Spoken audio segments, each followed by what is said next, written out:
Friends, मैं मोनिका, आपके gardener दोस्त। आज आपसे बात करूंगी पॉइंसेटिया की रीब्लूमिंग के बारे में। एक बार इसके जब ग्रीन पत्ते हट जाते हैं, जैसे ही गर्मियाँ आएंगी इसके लाल पत्ते हट जाते हैं, और फिर जब अगले सीजन में हमें दोबारा से लाल पत्ते इसके कैसे लाने हैं, उसकी तैयारी कैसे करनी है, उसके बारे में मैं आज आपसे बात करूंगी। तो शुरू करती हूँ पौधे दिखाते हुए आपको। आज आपको गाने वाने सुन रहे होंगे क्योंकि आज संक्रांत है। जयपुर में संक्रांत वाले दिन जो है, मकर संक्रांति वाले दिन पतंगें उड़ती हैं, बहुत गाने वाने चलते हैं, थोड़े डिस्टर्बेंस होगा। तो मैं अब बात करती हूँ कि इसकी रीब्लूमिंग की कैसे करनी है। लियो भी बीच बीच में अपना अपीयरेंस देता रहता है। तो देखिए, इसको ना दोबारा से जैसे ग्रीन पत्ते हो जाएंगे गर्मियों में, है ना, तो उसके बाद गर्मी में इसको क्या करना होता है कि वही मैंने कहा कि सुबह सुबह की धूप मिल जाए या इनडायरेक्ट ब्राइट लाइट में इसको रख देते हैं, ताकि गर्मियों में इसके पत्ते हरे ही रहेंगे, पौधा आपका ऐसे चलता रहेगा। फिर हमें क्या करना होता है, जब इसको लाल पत्ते लाने के लिए क्या ज़रूरी है। अब देखिए, इस पत्ते का रंग बदल रहा है ना, ग्रीन से रेड पिगमेंट इसमें आना शुरू हो गया है। तो जब मैं बता रही हूँ कि जब ये ग्रीन हो जाते हैं गर्मियों में, तो ग्रीन पत्तियाँ एंजॉय करिए इसकी। और इस पे दोबारा लाल पत्ती आनी कैसे आएगी? लाल पत्ती इसमें तभी आएगी जब हम इसको लाइट का जो है इसमें लाइट को कम कर देंगे। इसको जो लाइट मिल रही है ना, पौधों में हरी पत्तियां कब आती हैं? जब उनको लाइट मिलती है, लाइट की प्रेजेंस में वो क्लोरोफिल बनाते हैं, तो उनमें हरी पत्तियां आती हैं। अब हम चाहते हैं कि गर्मियां निकल रही हैं तो हमारे पौधे में दोबारा से लाल पत्तियां आए। तो वो कैसे आएंगी? जब हम लाइट को रिड्यूस कर देंगे, तो लाइट रिड्यूस करेंगे तो क्लोरोफिल बनना बंद हो जाएगा इसमें, और फिर लाल पत्तियां आनी शुरू हो जाएंगी। तो उसके लिए जैसे रेड है तो रेड पत्ती आएगी, पिंक आएगी, मजेंटा, जो वैरायटी है उस हिसाब से पत्ती आएगी। तो उसके लिए प्रोसीजर क्या है उसकी मैं बात आपसे करती हूँ। जैसे मैंने कहा कि बिल्कुल ये जैसे अभी ये खिले हुए हैं तो इनमें कोई फर्टिलाइज़र नहीं देना है। जब आप देखो कि आपका पौधा और बड़ा हो रहा है, ये ज़मीन में लगाते हैं ना तो पौधे बहुत बड़े हो जाते हैं, 2-2, 3-3 फीट लंबे भी हो जाते हैं। तो जब इनमें नई ग्रोथ आपको दिखे, नए डंडियां आ रही हैं, नए फूल खिलने शुरू हो रहे हैं, नई पत्तियां हो रही हैं, उस टाइम आप इसको फर्टिलाइज़र देना है आपको। फर्टिलाइज़र आपको क्या देना है? वर्मी कंपोस्ट की एक मुट्ठी, 2-2 मुट्ठी डाल दें, है ना। ये चीज़ जो है फरवरी में भी दिख सकती है ग्रोथ वगैरह आपको। अगर ग्रोथ नहीं भी दिखती है और जब ये लाल पत्तियाँ हरी होनी शुरू हो जाती हैं, तब आप उसमें ऊपर के इतने पोर्शन को कट कर दें। इतने पोर्शन को, जहाँ फूल निकल रहे हैं, इतने पोर्शंस कट कर दें अपने पौधे के, जब ये पत्तियाँ हरी होनी शुरू हो जाएं गर्मियाँ आने पे। और अपने पौधे को 2-2 मुट्ठी वर्मी कंपोस्ट की खाद दे दें। उसके बाद इसको आपने इनडायरेक्ट ब्राइट लाइट में गर्मियों में रख देना है, फरवरी एंड में। और जब ये ग्रो करने लग जाए, हरी पत्तियां नॉर्मल हो जाएं, तो चेक करते रहें इसमें इंसेक्ट्स वगैरह के लिए, चेक करते रहें इसको। और कटिंग अच्छी सी, ट्रिमिंग, जैसे मैंने कहा, हर जहाँ फूल की ब्रांच है इतनी सारी काट दें आप, ट्रिमिंग कर दें अपने पौधे की अच्छी सी, खाद दे दें वर्मी कंपोस्ट। इंसेक्ट वगैरह के लिए देखते रहें, अगर इंसेक्ट लगा हुआ है तो नीम ऑयल वगैरह का छिड़काव कर दें और अपने पौधे को ऐसे पड़ा रहने दें, रखा रहने दें। फिर जुलाई में क्या होगा, जैसे बारिश होगी, है ना, बारिश होगी तो आप बारिश में थोड़ी सी ग्रोथ इसकी और बढ़ेगी, क्योंकि बारिश में पानी होता है, उसमें न्यूट्रिशन होता है। तो फिर दोबारा से आपका पौधा, गर्मियों में क्या होगा, आपने वर्मी कंपोस्ट दी थी, थोड़ी थोड़ी यहाँ से कटिंग कर दी थी, तो ये ग्रोथ ले लेगा पौधा। तो जैसे ही जुलाई आएगी ये और ग्रोथ लेगा। तो अब हमें क्या करना है, अपने पौधे को बुशी बनाना है ताकि उसकी नई नई ब्रांचेस निकलें। तो जुलाई में हम उसकी एक बार फिर से ट्रिमिंग करेंगे इतनी। एक तो वो गर्मियों में उसने ग्रोथ ले ली, ब्रांचेस आ गई, फिर जुलाई में एक बार फिर जब बारिश हो जाएगी तो फिर हम इतनी हर ब्रांच को आगे से काट देंगे, ताकि हमारा पौधा और घना हो जाए। तो जितना घना पौधा होगा, जितनी ब्रांचेस होंगी, उतने ही इस तरह के फूल खिलेंगे और पत्ते आएंगे। तो वो कर देना है हमें। जुलाई में हमें ये काम करना है जब बारिश हो रही है, और फुल सन में पौधे को शिफ्ट कर देना है, ताकि ये खूब अच्छी तरह फोटोसिंथेसिस करे, बारिश के दिनों में खूब खाना अच्छा बनाए और पौधा खूब घना और खूब ब्रांचिंग वाला हो जाए। फिर हमें क्या करना है, सितंबर आएगा जुलाई के बाद, नहीं, जुलाई और अगस्त में ऐसे रहने देना, ठीक है। फिर हमें क्या करना है, सितंबर में इसको क्या करना है कि अंदर इनडायरेक्ट ब्राइट लाइट में मूव कर देना है। अभी तक हमने इसको फुल सन में रखा था। जुलाई और अगस्त में अपने पौधे को फुल सन में मूव कर दीजिए। ठंडा मौसम, बारिश आती है, बारिश को एंजॉय करने दें, क्लोरोफिल बनने दें, फूड इसको बनाने दें पौधे को।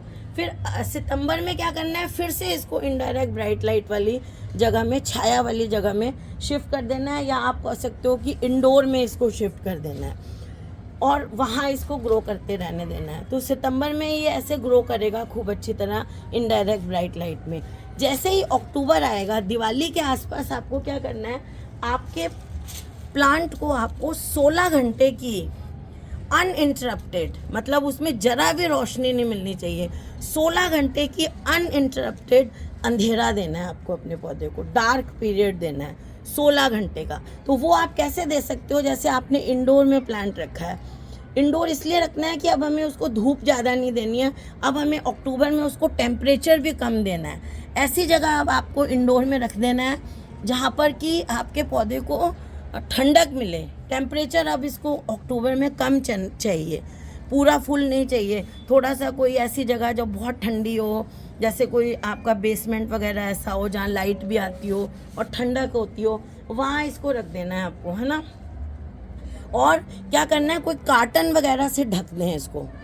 बड़े बड़े बक्से होते हैं ना, लकड़ी के जो होते हैं बक्से होते हैं, या फिर आप कोई अलमारी ऐसी हो उसमें इसको आप रख दें कि अलमारी का दरवाज़ा बंद कर दें तो 16 घंटे उसको बिल्कुल डार्क पीरियड मिले, और 16 घंटे बाद अलमारी का दरवाज़ा खोलें तो इसको लाइट मिले। लेकिन जो डार्क पीरियड है वो अनइंटरप्टेड होना चाहिए, लगातार 16 घंटे का होना चाहिए, और उसमें इसको रोशनी बिल्कुल नहीं मिलनी चाहिए, और रात का टेम्परेचर कम हो, क्योंकि आप किसी अंडरग्राउंड वगैरह ऐसे कमरे में रखेंगे जहाँ लाइट भी आ रही है, इनडायरेक्ट अलमारी खोलेंगे तो, या आप बक्से से ढक देंगे तो उसको डार्क पीरियड मिलेगा, 16 घंटे बाद बक्सा हटा देंगे तो उसको इनडायरेक्ट ब्राइट लाइट भी मिलेगी, और रात का टेम्परेचर इसको कम मिलना चाहिए अक्टूबर के महीने में, है ना। रात को 16 डिग्री, 17 डिग्री, 18 डिग्री ऐसा टेम्परेचर हो, और दिन में नॉर्मल टेम्परेचर हो, ऐसी जगह आपको इस पौधे को रख देना है, ठीक है। मतलब अंडरग्राउंड वगैरह इसके लिए बहुत अच्छी जगह है, कोई ठंडा कमरा हो आपका उसमें इसको रखना है। और अपने पौधे को क्या करना है, जो ये हम ट्रीटमेंट दे रहे हैं ना अंधेरे वाला, और ऐसे हिलाते रहना है, जैसे ये गमला है इसको ऐसे ऐसे हिलाते रहना है, ताकि क्या हो कि चारों तरफ से इसको लाइट मिले। जब लाइट मिल रही हो ना 16 घंटे के बाद वाले टाइम में, चारों तरफ से ऐसे लाइट मिले थोड़ा थोड़ा, दूसरे तीसरे दिन अपने पौधे को ऐसे हिलाते रहें। और उसके बाद क्या होगा, इसमें इंड्यूस हो जाएंगे ये, उसमें क्लोरोफिल कम हो जाएगा, क्योंकि खाना तो गर्मी में इसने खूब बना लिया अगस्त तक। फिर इसमें फ्लावरिंग इंड्यूस हो जाएगी और ये लाल लाल पत्ते आने शुरू हो जाएंगे, है ना। फिर आपको क्या करना है कि अक्टूबर में जब ये आपने अंधेरे वाला इसको दे दिया, उस टाइम फिर आपने इसको खाद देनी है। चाहे आपने अंधेरे में रखा है उस टाइम भी आप इसको 2-2, 3-3 मुट्ठी अपने पौधे को खाद दे दें। जब आप 16 घंटे का अंधेरे का टाइम दे रहे हैं तो फिर इसमें ये लाल पत्ते आने शुरू हो जाएंगे जब इसको अंधेरे का टाइम देंगे। और ये जो है तब तक देता है जब तक कि इसमें फ्लावर नहीं आने शुरू हो जाए, जो ये ट्रीटमेंट मैं कह रही हूँ,